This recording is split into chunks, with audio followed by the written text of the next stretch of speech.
Hi friends, welcome back to Erode America. நம்ம இன்றைக்கி பரோட்டா தாங்க பார்க்க போகிறோம். ரெடிமேடு பரோட்டா. இது வந்து ஒரு பாக்கெட்டில் 2 பேக்கெட்டாக இருக்கும். இது ஒன்றில் 10 ஏதோ இருக்கும். பரோட்டா சாப்பிட்ணுன்னு தோணும் போதெல்லாம் நாங்கள் இப்படி தான் செஞ்சு சாப்பிட்றோம். இப்போ இதுக்கு சால்னா எப்படின்னு பார்க்கலாம் வாங்க.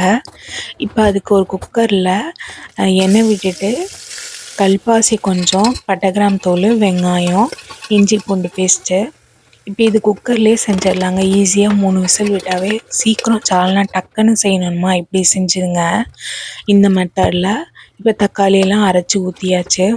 தக்காளியை நல்லா அரைச்சி இது பேஸ்ட் ஆனதுக்கப்புறமா இதில் காயை ஆட் பண்ணிக்கோங்க. நான் வந்து உருளைக்கிழங்கு, கேரட்டு, பட்டாணிலாம் ஆட் பண்ணிக்கேன். இப்போ இதை அரைச்சி ஊற்ற தேங்காய், கசகசா, கொஞ்சம் 2 வரமிளகா, நான் வந்து ஒரு அரை தக்காளி வச்சுருக்கேன் திரும்பவும்.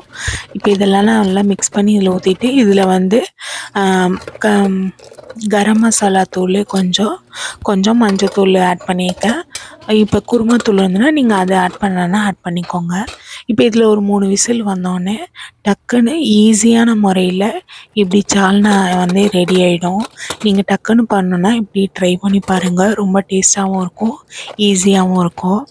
இப்போ சால்னா ரெடி ஆயிடுச்சு. இப்போ இதுக்கு நாங்கள் வந்து தயிர் பச்சடி வந்து ரெடி பண்ணி சாப்பிட்றோம். ரொம்ப டேஸ்ட்டாக இருந்துச்சு. நீங்களும் ட்ரை பண்ணி பாருங்கள். மறக்காமல் என் சேனலை சப்ஸ்கிரைப் பண்ணுங்கள், ஷேர் பண்ணுங்கள். Happy life.